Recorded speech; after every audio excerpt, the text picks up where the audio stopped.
ಬಣಜಿಗ ಸಮಾಜಕ್ಕೆ ಶಿಕ್ಷಣ ಉದ್ಯೋಗ ಎರಡರಲ್ಲೂ 2A ಮೀಸಲಾತಿಗೆ ಆಗ್ರಹ. ತಹಶೀಲ್ದಾರ್ ಮೂಲಕ ಸರ್ಕಾರಕ್ಕೆ ಮನವಿ ಸಲ್ಲಿಕೆ. ಶೈಕ್ಷಣಿಕ ಹಾಗೂ ಉದ್ಯೋಗ ಕ್ಷೇತ್ರಗಳಲ್ಲಿ ಇನ್ನೂ ಹಿಂದುಳಿದಿರುವ ಬಣಜಿಗ ಸಮಾಜದವರಿಗೆ ಶಿಕ್ಷಣ ಮತ್ತು ಉದ್ಯೋಗ ಎರಡರಲ್ಲೂ 2A ಗ್ರೂಪ್ ಬಿ ಮೀಸಲಾತಿ ಕಲ್ಪಿಸಬೇಕೆಂದು ಆಗ್ರಹಿಸಿ ಕರ್ನಾಟಕ ರಾಜ್ಯ ಬಣಜಿಗ ಸಮಾಜದ ಕ್ಷೇಮಾಭಿವೃದ್ಧಿ ಸಂಘದ ಸವದತ್ತಿ ತಾಲೂಕಾ ಘಟಕದ ಪದಾಧಿಕಾರಿಗಳು ಬುಧವಾರ ತಹಶೀಲ್ದಾರ್ ಮಲ್ಲಿಕಾರ್ಜುನ್ ಹೆಗ್ಗಣ್ಣವರವರಿಗೆ ಮನವಿ ಪತ್ರ ಸಲ್ಲಿಸಿದರು. ಇನ್ನು ಈ ಸಂದರ್ಭದಲ್ಲಿ ಮಾತನಾಡಿದ ಸವದತ್ತಿ ತಾಲೂಕಾ ಬಣಜಿಗ ಸಮಾಜದ ಅಧ್ಯಕ್ಷರಾದ ಪ್ರವೀಣ್ ಪಟ್ಟಣಶೆಟ್ಟಿ, ಬಣಜಿಗ ಸಮಾಜದ ಮೀಸಲಾತಿಗೆ ಸಂಬಂಧಪಟ್ಟಂತೆ ನ್ಯಾಯಮೂರ್ತಿ ಸೂರಜ್ ಗೋವಿಂದರಾಜ್ ಅವರ ಏಕಸದಸ್ಯ ಪೀಠವು ಶಿಕ್ಷಣದಲ್ಲಿ ಗ್ರೂಪ್ ಬಿ ಹಾಗೂ ಉದ್ಯೋಗದಲ್ಲಿ ಗ್ರೂಪ್ ಡಿ ಎಂದು ವರ್ಗೀಕರಿಸಿರುವುದು ಸಮಾಜದ ಹಿತಾಸಕ್ತಿಗೆ ವಿರುದ್ಧವಾಗಿದೆ. ಇದರಿಂದ ಸಮಾಜದ ವಿದ್ಯಾರ್ಥಿಗಳು ಹಾಗೂ ಉದ್ಯೋಗಾಕಾಂಕ್ಷಿಗಳಿಗೆ ಸಾಕಷ್ಟು ಅನ್ಯಾಯವಾಗುತ್ತಿದೆ ಎಂದು ಹೇಳಿದರು.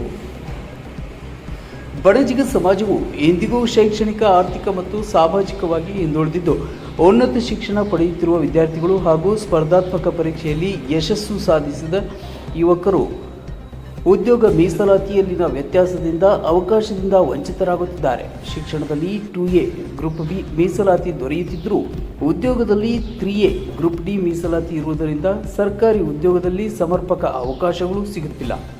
ಇದರಿಂದ ಪ್ರತಿಭಾವಂತ ಯುವಕರ ಭವಿಷ್ಯಕ್ಕೆ ಧಕ್ಕೆಯಾಗುತ್ತಿದೆ ಎಂದು ಅವರು ಹೇಳಿದರು. ರಾಜ್ಯ ಸರ್ಕಾರವು ಬಣಜಿಗ ಸಮಾಜದ ವಾಸ್ತವ ಪರಿಸ್ಥಿತಿಯನ್ನು ಪರಿಗಣಿಸಿ ಶಿಕ್ಷಣ ಮತ್ತು ಉದ್ಯೋಗ ಎರಡರಲ್ಲೂ ಒಂದೇ ರೀತಿಯ 2A ಗ್ರೂಪ್ ಬಿ ಮೀಸಲಾತಿ ನೀಡುವ ಮೂಲಕ ಸಮಾಜದ ವಿದ್ಯಾರ್ಥಿಗಳು ಹಾಗೂ ಯುವಕರಿಗೆ ನ್ಯಾಯ ಒದಗಿಸಬೇಕು.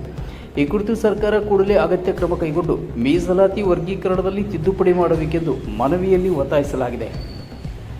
ಮನವಿಯನ್ನು ಸ್ವೀಕರಿಸಿದ ತಹಶೀಲ್ದಾರ್ ಮಲ್ಲಿಕಾರ್ಜುನ್ ಹೆಗ್ಗಣ್ಣವರವರು ಸರ್ಕಾರದ ಗಮನಕ್ಕೆ ವಿಷಯ ತಿಳಿಸುವ ಭರವಸೆ ನೀಡಿದರು.